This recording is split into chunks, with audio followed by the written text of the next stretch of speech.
What's up, guys? Nivoleth here. Welcome back to the Nivo Show. It has been like probably 2 years since I've done an episode of this podcast, but I am bringing it back officially today. And of course, for the first episode back, we got to have the GOAT, SammyBoiii. How you doing, bro?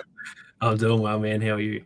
Oh, I'm hanging in there, man. I'm ready to get this podcast back out there. I know, people have been asking here and there if I'll ever bring it back and, in the streams and stuff. And, I thought about it. I was like, you know what? It is a lot of fun to just hop on here with some friends and just talk some Star Wars. So today we're going to be talking about the Kenobi show, which just wrapped up last week. And of course, insane ride. Some people love it, some people hated it.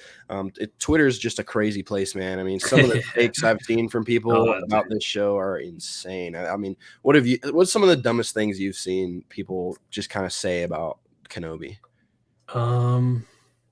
That's tough because there's a lot. There's a lot. Yeah. I mean, the takes for this show have been crazy. I feel like people's expectations are just it's mad. High. The part that's mad to me is when we get like a really good episode and it's still, instead of people being like, damn, that was sick, the only thing they mention is like, oh, this 1 minute here, this was terrible. Yeah. And it's like, why? Who cares? Like right. The whole other 49 minutes was sick. Like it doesn't all have to be perfect. That's the stuff that always confuses me. I just don't get. I can understand nitpicking, and like later in the week after you've dissected the whole episode, I can understand talking about, oh, this bit wasn't that good. But when that's like people's first instinct, I'm like, what the? Just enjoy life, mate. Right. And it's just funny because some of the people who are trashing on the show are the same people who they love the prequels. I love the prequels, but they're objectively like not great movies. Other than Revenge of the Sith. The first two are like objectively not great movies. Yeah. There's a lot wrong with them. They're pretty stupid, and it's just like, bro, like when people expect Star Wars to be like Martin Scorsese level director? Yeah, I know. It's never even the originals, man. That it was never that like top tier high quality stuff. It's just to do with the story and like the setting and stuff that it's so lovable, but it's never been like the best film. That's never even like Empire, which I think Empire is like the most well done. That's not even like that's not a Scorsese movie or anything. It's Star Wars, man. It's meant to be goofy. It's meant to be dumb. Like that's part of it. Yeah, exactly. So the nitpicks about Kenobi, like I get certain things, you wish they went in a different direction here, whatever, but just I told you this when we were talking about it earlier, but I think Kenobi is my favorite thing that Disney has done with Star Wars, specifically the last 2 episodes. So how do you feel about that? Yeah, I'm the same. I think maybe the whole series compared to Rogue One, maybe I would like Rogue One more, but I think the moments in it, like you said, the last 2 episodes was just like, I didn't think when we were going into episode 6, I didn't think we could get a better episode than episode 5 because that was just so sick, and then it was better. Like it was just crazy, and so I think it's probably about tied with Rogue One for me for the best Disney stuff we've gotten, including The Mandalorian too, which I think Mando season 2 was amazing. So that says a lot. I loved Mando, and I liked Rogue One, mostly the second half of Rogue One, but I still would say Rogue One's probably my favorite Disney Star Wars movie. Yeah, I really like The Force Awakens, but Rogue One was really good. But for me, it's like my love for Star Wars is for the whole thing, but it's like something just ignites in me when I see Vader or Anakin on the screen. Like that is when Star Wars is peak for me. So it's like in Rogue One, my favorite part was Vader walking down the corridor, killing all those rebels. And then in this show, my favorite parts of this show were seeing Anakin and Vader and Kenobi interact. And that's when Star Wars is at its peak for me. Yeah, and like we're roughly the same age. It's probably the same thing. Like growing up with Ewan and Hayden, they were like our heroes as kids. Yeah. So for me, honestly, just seeing them, I said going into the series, like I don't need this to be the best thing ever. As long as we get to see some cool moments with those actors, I just don't care because I know that will be like that'll put it as a top tier Star Wars thing for me. And the final episode, the interaction between those two was like. Oh, that was just so good, and that was all I wanted from the whole show. It was just like a really deep moment between those two, and we got exactly that. It was better than I expected it could have been, to be honest. So I think that's the part that I loved so much was just getting that like nostalgia of like I remember just watching the first episode, like holy shit, that is Ewan McGregor playing Obi-Wan. Like, right, I had the same thought. No, I just couldn't believe it. Yeah, and I mean, even little things like them bringing back the same actors for Owen and Beru, and just little stuff Yeah, like that, where it's like, okay, I mean, those two actors could have been doing anything else in their life. They yeah, could, I don't know them as like actors, so it's like they could have not acted since the movies, and they came yeah, back and exactly. Yeah, absolutely killed it. So I thought the performances in the show were really good overall.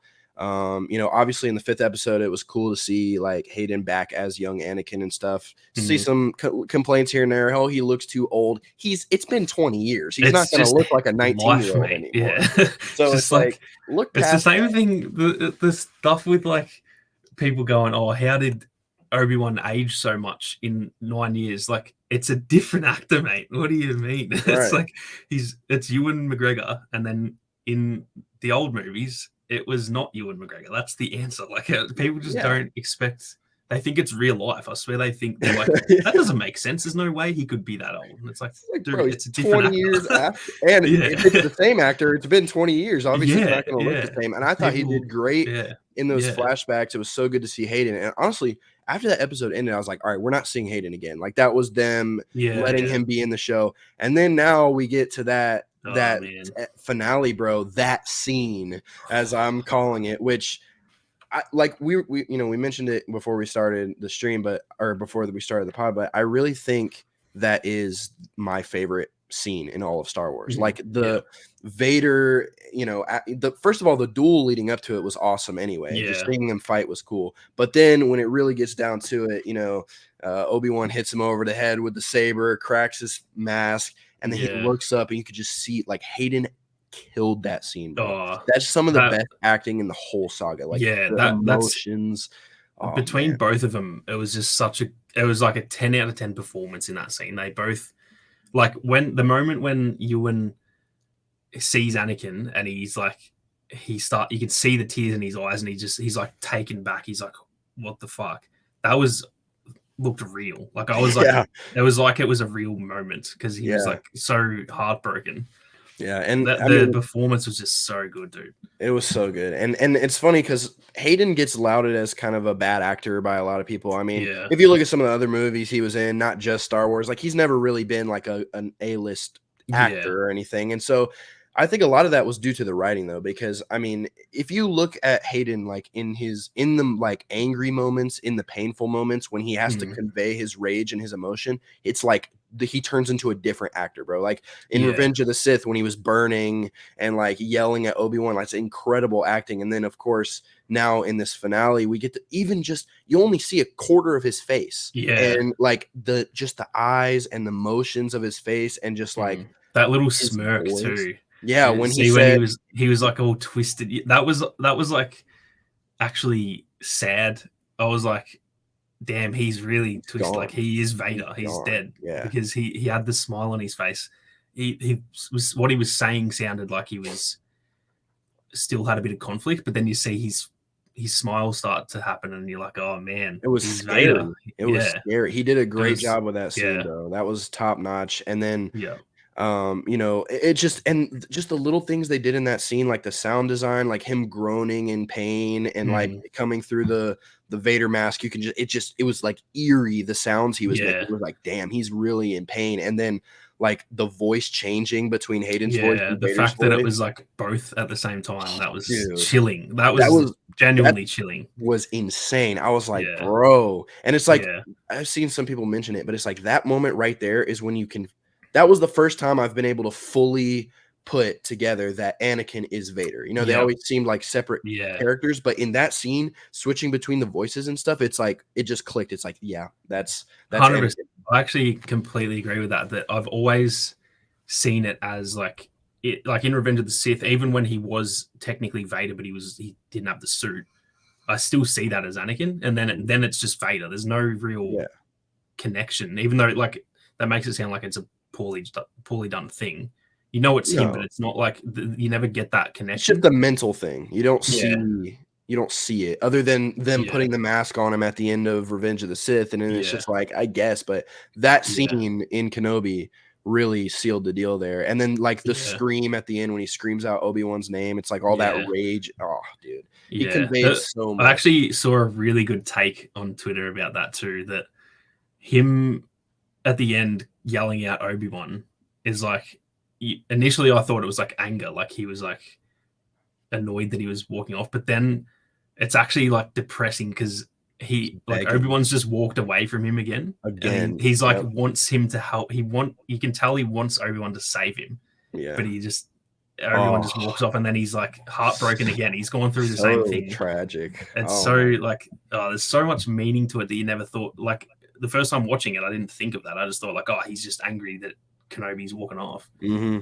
But then you actually think about it, and he's like heartbroken because his brother has just done the same thing 10 years later. You can just hear the pain in his voice and stuff, bro. It's just like I said, I think that was one of the best performances. Like that, Hayden in that scene was amazing, and of course Ewan as well. But Ewan is an A-list. Ewan's always like he's been in everything. So it's like, but seeing Hayden, when's the last time that guy acted? Like it's been a really long time. I don't know if he's been in anything since Revenge of the Sith. He's been living on a farm for 20 years, and he just came back and put together a performance like that. It was it was everything I wanted. So very, very happy with that. But like overall, the show as a whole, of course, like the first episode, in my opinion, going episode by episode, first episode was really good. Second episode was probably my least favorite, just because like the whole rescuing Leia again, or rescuing Leia from Daiyu and stuff. It was cool, but I'd say it was probably the weakest point of the show for me.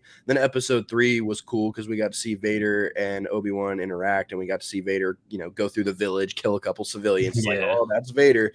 Yeah. And then for me, episode 4, a lot of people hated episode 4, but I kind of liked it. I didn't mind it. Yeah. Yeah. A lot of people were like, oh, this is the worst episode. It's so stupid. And it's like, I get where they're coming from, and I really think it was dumb that they took another episode to just have him save Leia for the second time. Yeah. But I think that's why people didn't like it. But for me, it felt like a filler episode. But it was like, it almost didn't matter. It was just cool seeing like the Inquisitor's fortress and like, I don't know. It was just an episode that I didn't hate because there was cool moments in it still. So it was kind of it was like a filler episode, I guess. It was like you didn't have to see it kind of thing, but it was it was just a little side quest basically, which they do with Mando too. They do have him going on side quests all the time, which personally I like them to stick to the plot, but it's not like a huge complaint really. And then of course episode 5 was great. We got to see Vader do Vader things. We got to see them breaking into the fortress. The death of oh my goodness, Tala, was that her name? Yeah, that was that was sad. Like I didn't even really have a connection to her, but they did that so well that it was like, wow, that's bad. And like Ned B protecting her and stuff like that. So that was a great scene. And then of course, bro, when Vader was walking through and he pulled the ship down, ripped the side of the ship off, and then he's like dueling Revo without even touching his lightsaber, like catching the lightsaber with the force and flipping her around and then dual wielding it. Like that was so cool. And then of course the finale was the finale. So it's like, what are your thoughts on it as a whole? And then like, what's kind of like your rating out of 10 for the show? I think as a whole, like I actually think I have pretty similar thoughts, like episode by episode as you. I think that's like the same. Episode 1 was a good start, and I was like sort of hooked. I was like, okay, this is interesting. Episode 2 did feel a bit of not a letdown, but it was just like less of Obi-Wan's story, and it was more like saving Leia. But at the same time, I didn't expect Leia to be in the show, so like seeing Leia, and I thought the actor was like, she did such a great job. Oh yeah, and so. It was kind of, even though it wasn't what I had expected, I didn't dislike it, if that makes sense. And then, everything you mentioned about the other episodes, they were all pretty much the same as me. So pretty similar thoughts there. But overall, I think I would agree that it's probably my favorite Disney. I think it's definitely my favorite show.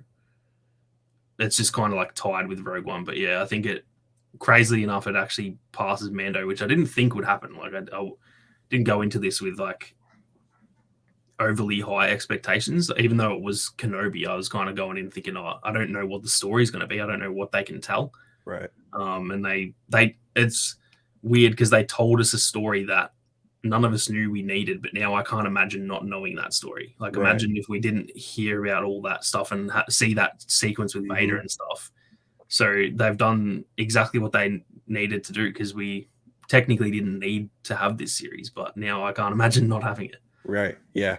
I agree. And like Little things that cause discourse online about like the whole Leia stuff. I mean, obviously nobody expected, they didn't market that Leia would be in it at all. So seeing her in that first episode was like, whoa. And then she was in the whole series. And like you said, I mean, I think that, the little girl, the actress, I think Vivian Lyra Blair or something is her name. She did an exceptional job. I mean, she's 10. Like, literally. I saw, bro, people were like, oh, she can't act. She's 10. Yeah, she's of course. 10 years old. No one can, like, there's like 2 people in the history of the world that have been like really good actors at that age. She did a good job. I didn't look at that and be like, oh, she can't act. It's just, she did fine. Like, she did what she had to do.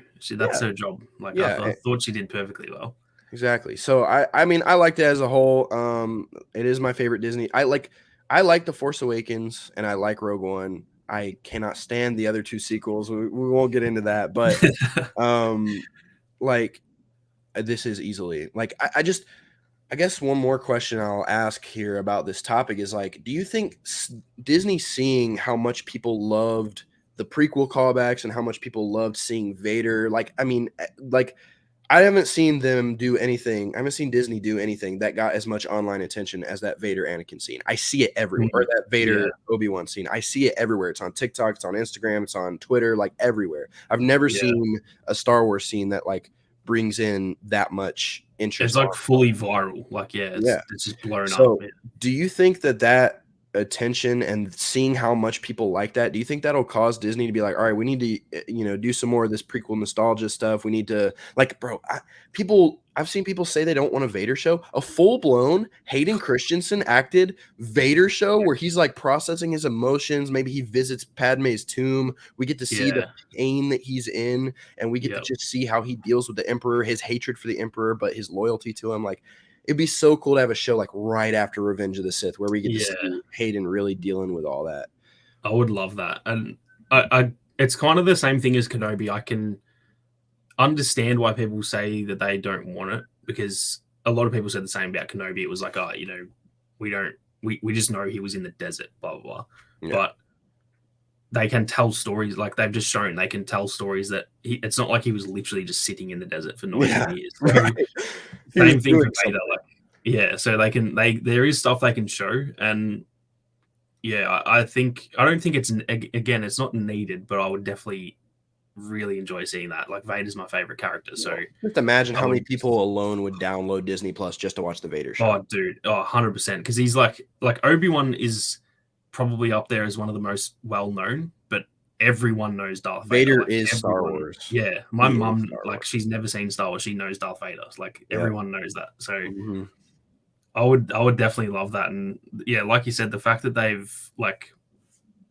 they've seen the success of it, and I don't know if there is a season 2. Like, can they do season 2 of Kenobi? I don't know. I guess they can show like him and Qui-Gon and stuff. Yeah. Like, they could do it, but I think that it would be better to have then a Vader show. And maybe they do, well, I guess they can't fight before they have just fought, but maybe they could even fight again if they have to do that. And I don't think they need to, because that was like a good ending. But if they want to have Obi-Wan and Anakin, they can still do flashbacks and all that. Yeah, I was about to say they could just have flashbacks, and Ewan still pretty much looks almost the same as in Revenge of the Sith, so you can pull that off pretty easy.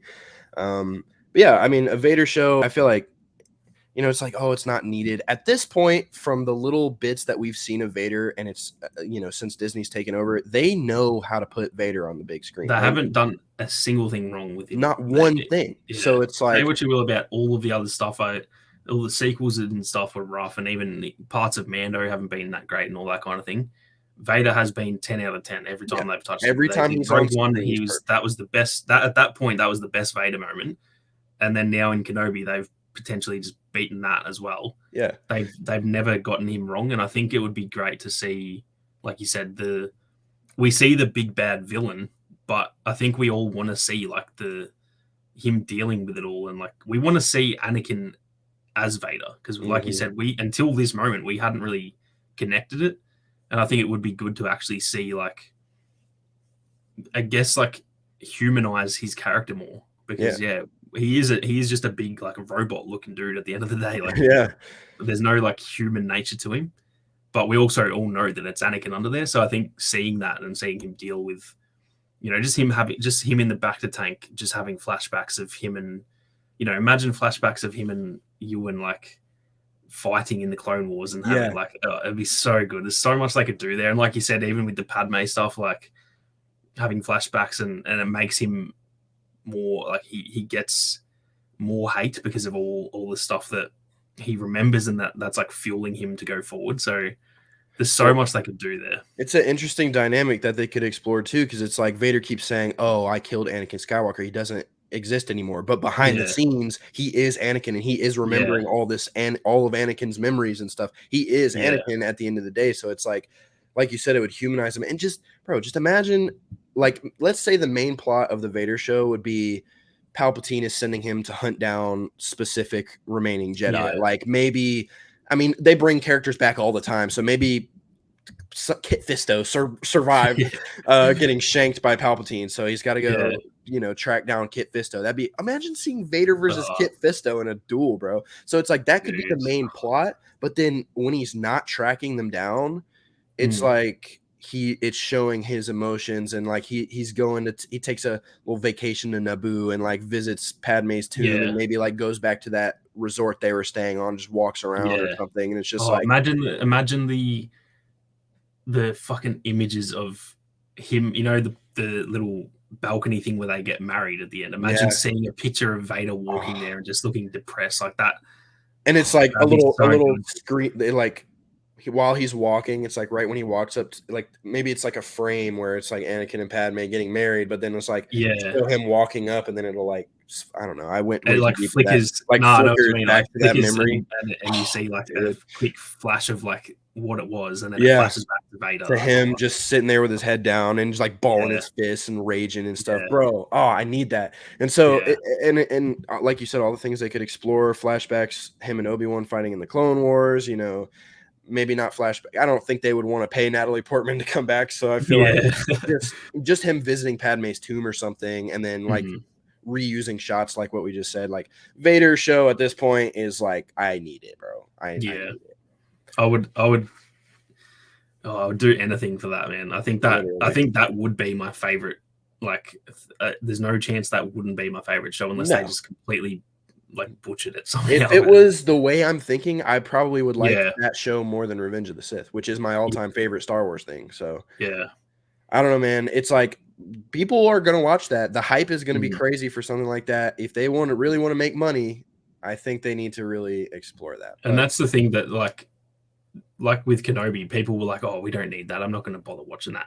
It's now the most viewed thing on Disney Plus.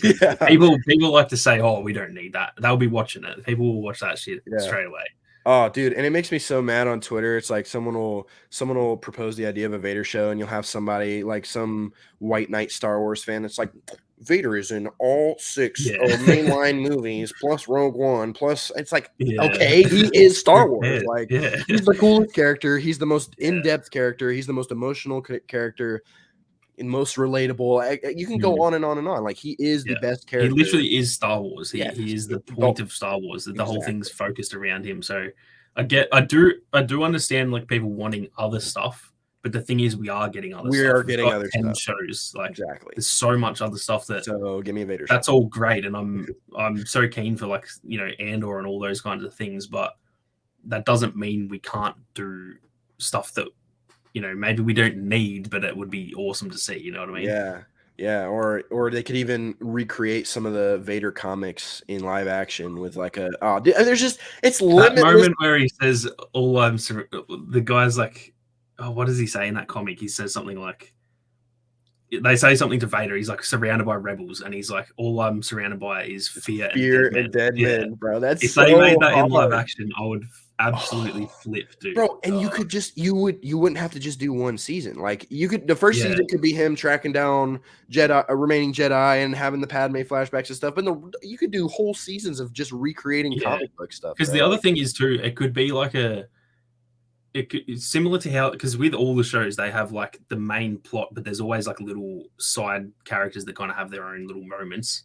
You could have like the Inquisitors along with him, so you can have Vader as like the main plot, but then we could see an episode where it's just a Grand Inquisitor Yeah. He's been told by Vader, go and do this. So then it's just a Grand Inquisitor episode, and we might not get every episode being Vader, but then we get to learn more about like their relationship. And there's in the comics, like he ends up like cutting limbs off the Inquisitors because they challenge him. They like try and fight him and take because they just don't think that he's worth it, and he just cuts them all down. He just says like, "You come at me, dude. I'll just cut you in half." Exactly. So seeing like that connection between Vader leading them and then like them all turning on him, and then we get to see his full strength because like he's facing off against 10 people that they all think they're stronger than him, and he just holds them off. And then it gives a lot of people a bit of extra respect, I guess, for his character. It's like, oh shit, this dude's strong. Because a lot of people don't. I actually know a few people in real life that haven't, like, they're not big Star Wars fans, but they've been watching like the Disney Plus shows.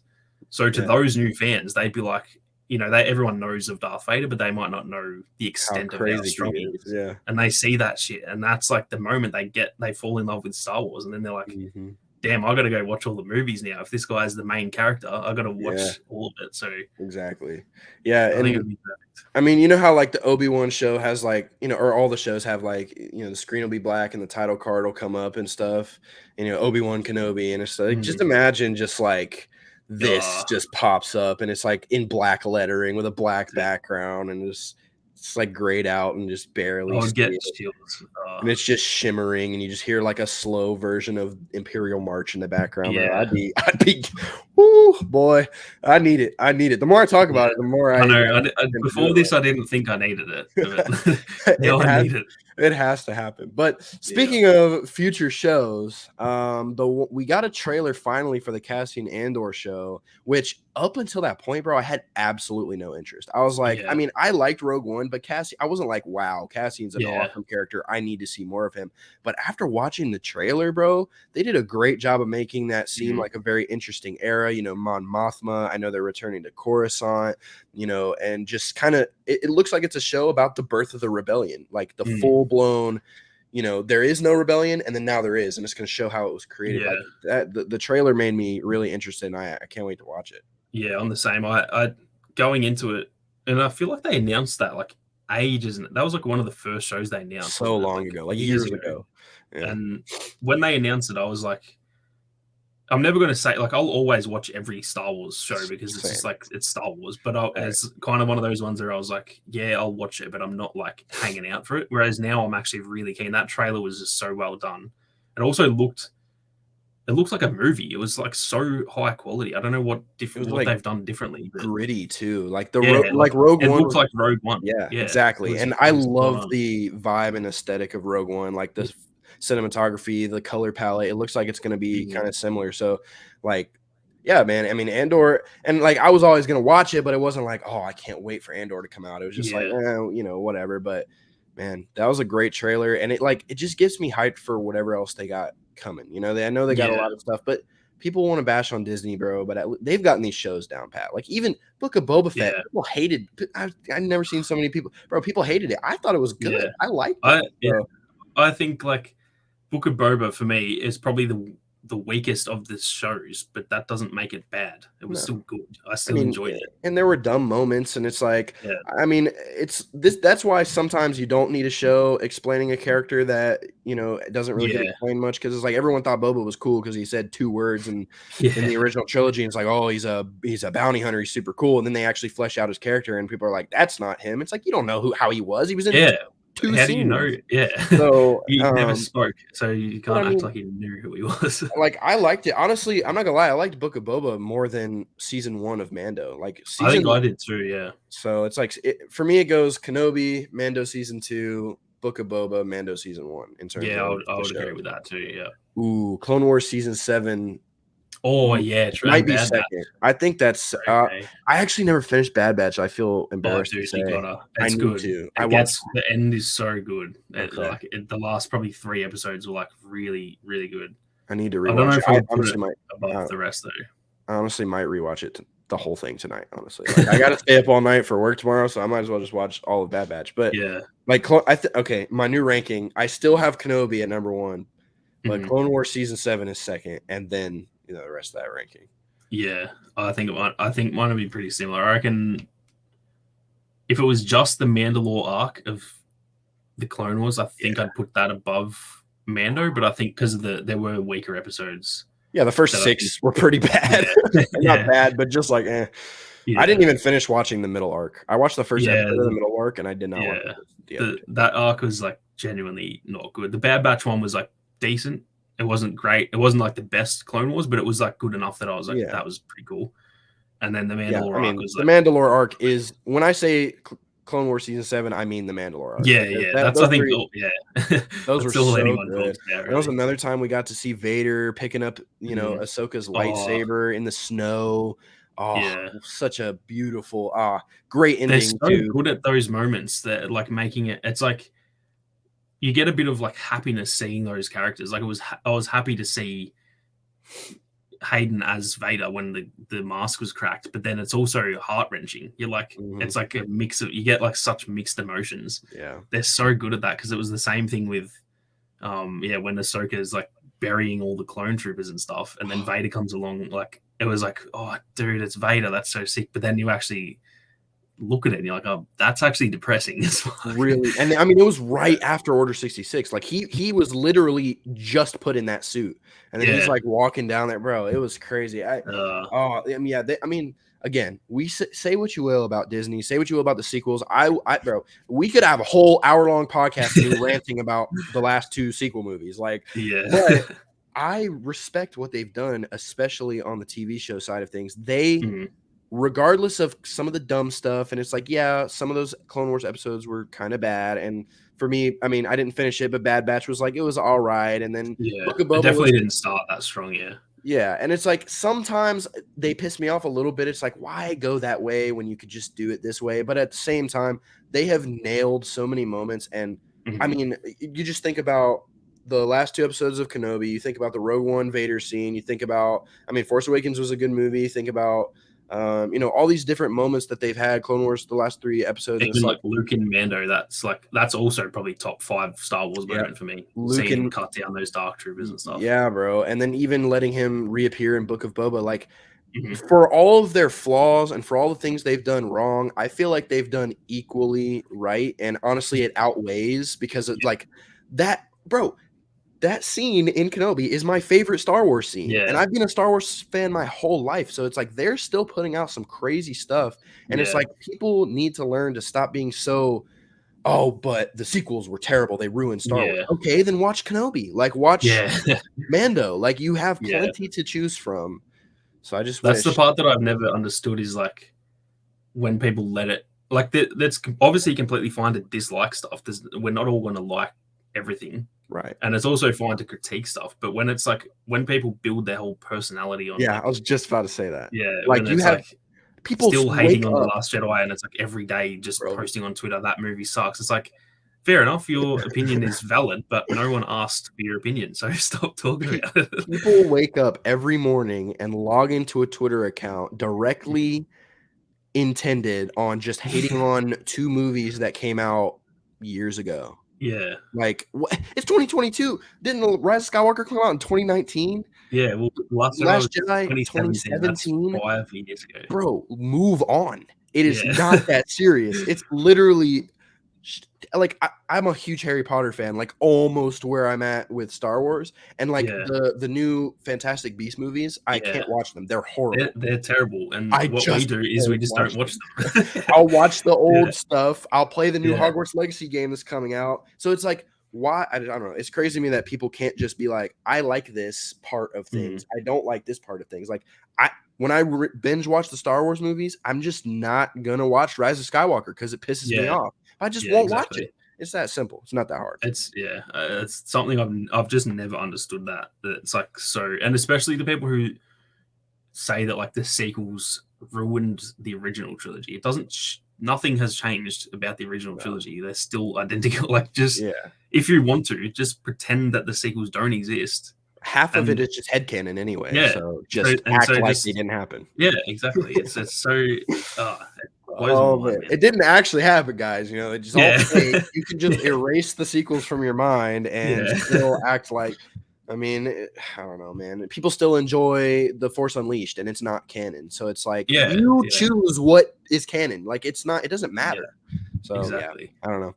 It's just funny. There's always outrage. I mean, Star Wars community is just notorious for being overly bitchy and overly cry about everything. And it is what it is. They're not all like that, but it's just funny to see. Yeah, I think when anything gets that big, it's kind of become the same with Marvel too. Like when something's so big, it's just there's always just going to be people just hating on it, I guess. But yeah, it's just it really wakes you up to how sad some people are to just. I mean, I can get mad about things and I can get angry about things. You will never see me losing sleep over fiction. Yeah, that's the thing. You'll like move on the next day. Yeah, it's like fiction. If you have an issue with the last episode, you'll just say, "Oh, I didn't like that," and then the next day you just don't care. Like, who cares? Right. Well, it's like one day you're like, "Oh, I just watched this and it really wasn't that great," and then the next day you got to wake up and put food on the table and live your life, and it's like, wait, it doesn't actually matter. Like I'm trying not to go bankrupt right now, so I don't really know why I give a shit about an episode of a show that I thought was bad. So I don't know. It's just funny to me, but what I didn't even put this in the itinerary, but like, do you know off the top of your head all the confirmed Star Wars games that are coming out? Oh, geez, I could try. So obviously still Star Wars Hunters. I don't know what the hell's going on with that game, but that's also I don't think that many people are like that keen for it anyway. It's a bit of a smaller, like a mobile game. There is Jedi Survivor, which will be early next year. There's the KOTOR remake, which could potentially be next year. I don't think so. Maybe 2024. Star Wars Eclipse. There is. I feel like I'm missing so many. Oh, there's this Respawn. The shooter. There's also what they've got like a real time strategy game. I think. I don't think it's Respawn, but it's EA. And then I feel like I'm missing a really. The Activision open world Ubisoft game. Oh yeah, that one. Yeah, and the Amy Hennig game too. Oh, and that now too. Yeah, so that. That's. Yeah, I think that's all of them. Maybe. Yeah. There's at least 9 or 10. I think there might be 10, but man, a lot, man. I me personally, dedicating so many of the last few years to Battlefront, it's like you just kind of pray that'll happen in some capacity, whether it's I don't care if it's EA Dice, I don't care. I just want that large scale Star Wars, play with heroes, play with troopers. Like as long as somebody makes that, I'm good. But in the meantime, like Star Wars Eclipse looks crazy. From what we heard about it, it looks crazy. I mean, they gave us a CG trailer, so it's not like we really know anything about it, but it looks like it's going to be cool. Respawn always does good work, so I think their FPS will probably be good. If it's anything like Titanfall or Apex, they know what they're doing with shooters, so I'm excited for that for sure. And then I don't know if you knew this, but I didn't love Jedi Fallen Order. Like I liked it the first time I played it. I didn't even beat it, and then now I'm doing a full replay of it where I'm enjoying it more this time. But I did a video, like a clip, a couple weeks ago about like 3 things I hope the sequel does better. But I am very the trailer made me more excited than I thought I'd be. Like I said, I wasn't a huge Fallen Order fan, but Survivor looks like it's gonna be pretty dope. Yeah, I think hopefully they can, I guess because it was their first attempt, there was always going to be a few areas that they didn't nail. Right. And I think hopefully because they did a lot of stuff really good, like the combat and stuff was really good. And I hope they just kind of clean it up a little, cherry pick those, the good elements. And for example, with the combat, like at the time it was really good. Playing it back now, I'm actually playing it too, and it's not bad, but it's like not as good as I thought it was initially. So they need to, especially with the lock on and stuff. It's after playing Elden Ring, I'm like, what? This is not good. It's really not as good as I thought. But if they can just take the parts that worked well and then expand and say with the map design, it would be sick to see a bit more open world. It's never going to be a fully open world game, but just having a bit more exploration, I guess, and stuff like that to do. If they can nail that, I think it's going to be hopefully really good. And it looks the graphics and everything look amazing. So and I've been craving an open world single player Star Wars game for so long, and so hearing about the Ubisoft game, which I mean they've been talking about that forever, and we still don't even know what it is. We don't even know the name or anything. So I mean, even if it's on an Assassin's Creed type thing, I feel like the recent formula of Assassin's Creed has been more open world RPG type stuff. It's like if they kind of take that approach with it, I'd be happy because I've always wanted just an open world Star Wars RPG. And it's funny, dude, we have to talk about Starfield. We have to talk about dude, Starfield. Absolutely. Dude, it's not Star Wars related for those of you who don't know. There's a game coming out early next year called Starfield by Bethesda Game Studios. If you don't know about that game, go look it up right now. It's basically my wet dream for a Star Wars game, except not Star Wars. Yeah. Oh, imagine exactly Starfield, but just Star Wars. It would be so fun. I would not play another game. It'd be so good because it's like you could feel the Skyrim and Fallout elements when you're watching that trailer. You go like, "Wow, that's Fallout in the future." Like that is so similar, and it looks so good. And I agree. That's like my biggest want is give me like a Red Dead 2 Star Wars game. Imagine, because that's also to do with like bounty hunters. Imagine like a Mando. Just literally imagine Red Dead, but a Star Wars skin, and you're playing as Mando, or you get to make your own bounty hunter or something. Yeah. You get to go to different planets and you get to make your own ship. Like that would be the best. That would be the best game of all time. I don't care what anyone says. Yeah, literally. And I mean, the only problem, like part of the appeal for Red Dead is like the maturity and how brutal it is. I don't think they would ever do Star Wars again, unfortunately. But like, I mean, I think like a Starfield type game is so plausible. It like I don't know why they're not doing that. Like maybe they are secretly, but it's like, bro, that would be like, you know how much people love open world RPGs. You see how much people eat up stuff like Skyrim and The Witcher 3 and all these open world games that everyone loves. This is the most expansive fictional universe ever made. And we're not doing that where you can, I mean, in Starfield, you can customize your ship down to the crew, down to the way it looks. You can just hop in it and you can fly it through space. You can, hyperspace to other planets and go visit cities. And, you could fight with melee weapons. You could imagine you can just go join the Jedi Order. And then in the, let's say in the story of playing the Jedi Order, there's a choice to make where you can join the dark side or stay with the Jedi. And then you're like, oh, fuck being a Jedi. I'm going to go be a bounty hunter. I'm going to go chase people down and use the Force in my lightsaber to be a bounty hunter. And then you can get, oh, dude, I could talk about this for so long. Yeah. But when I think about Skyrim, it's set up so well because Skyrim has that all the little factions, like the Dark Brotherhood and the Thieves Guild. Imagine having that, but like the bounty hunters and the Jedi and all these different guilds. Or you could just go fight in a war as like a foot soldier and you could literally join the Empire and be a stormtrooper. Oh, dude, that'd be so good. Cool. And imagine you can just go to Coruscant and buy like a penthouse in Coruscant and that's your home, or you can go to Tatooine and get a moisture farm, or you can go to wherever you want. You can go to Dagobah and live in a hut. Like it'd be like the freedom of an open world Star Wars game where you can go to all these iconic planets and just freely do whatever you want, interact with NPCs, take quests.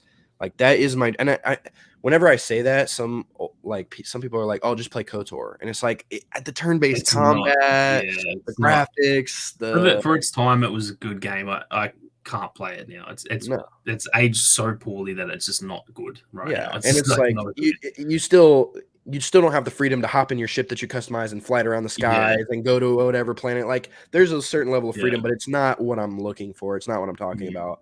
So I don't know. Like if anybody has not heard of Starfield, go look at the gameplay reveal. It's like 15 minutes, and then just imagine that in Star Wars form. Yeah, that is exactly the game that I want. So we'll see what happens. I mean, it seems like Disney is definitely wanting to take advantage of the gaming industry. It's definitely like one of the most profitable entertainment industries right now. So I feel like as hardware gets better, I mean, isn't Star Wars Eclipse rumored to be open world?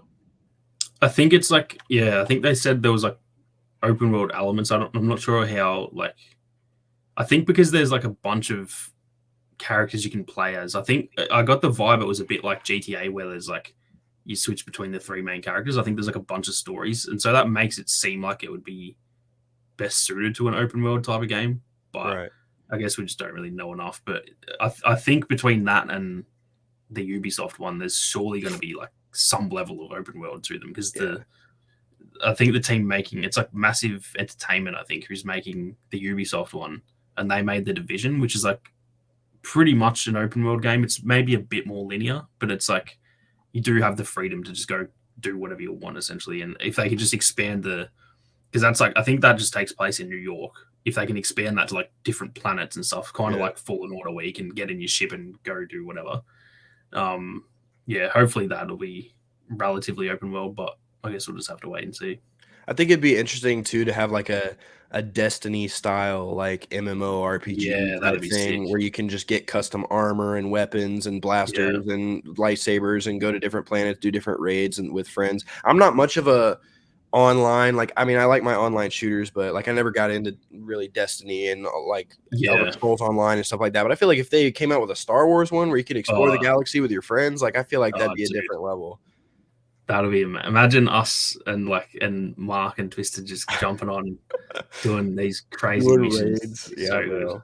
Oh man, and it's, I mean, there's endless, and that's another thing that I think frustrates people about how Star Wars is being handled. Is like there's endless possibility, and it's like everyone wants something specific, so it's like they can't do it all, but they also can. Like they're like Disney is the most profitable entertainment. They have unlimited amount of money. They can literally make whatever game, show, movie that they want. There's nothing stopping them. So it's like, you have unlimited resources. Just do it. Like if one person asks for it, make a show. Just do it. Like, especially because they will all, like, it's going so well to the point they're all going to make money too. So it's not even like they shouldn't even be worried about like, oh, is that a safe investment? Like if you put Star Wars on it, obviously it needs to be high quality. It needs to be good, but if you make something that's good and it has Star Wars on it, you're making millions. Like there's no chance you're not going to make millions off that. You will not lose money on any of this stuff. Yeah. And it's, I mean, streaming services make things kind of difficult because it's like, you know, they're not paying to, I don't know how to explain it. Like you used to just buy a movie but now it's streaming, and it's like, do you lose money because you're not selling millions of copies of this one movie, or do you make more money because the people are spending $7 on a subscription? It's just like, I don't know how the money making goes with stuff like that, but at least for a video game, if you make a Starfield open world, you know, Skyrim style, like that, bro, you literally will make millions of dollars. It's a money printing machine they have. They have the, you wouldn't even need microtransactions. Easiest way they have the easiest way to make money in the world. Just put Star Wars on it and make sure it's good. Yeah, just do it. I don't understand. But anyway, I mean, that's all the topics for today I have, unless there's anything else specific you wanted to mention. No, I feel like we covered most of the topics we were planning on. Yeah. I'm you know, and I'm gonna try to bring this back more often. I think my rough plan right now is like 1 or 2 episodes a week. So Sammy, I'll definitely be having you on for some more if you're down. Absolutely, man. I'm always down. Get the other boys, Mark and Twisted, in here. Maybe we could do a full 4-man just chat about all kinds of stuff Star Wars related. But hey, I appreciate you coming back for my first episode back, man. No worries, man. Thanks for having me. It's as soon as you asked, I was like, "Yep, I gotta go." Yep, we have to. It's been so long, so I'm gonna definitely try to be doing this more often. But all right, y'all. Thank you guys for watching.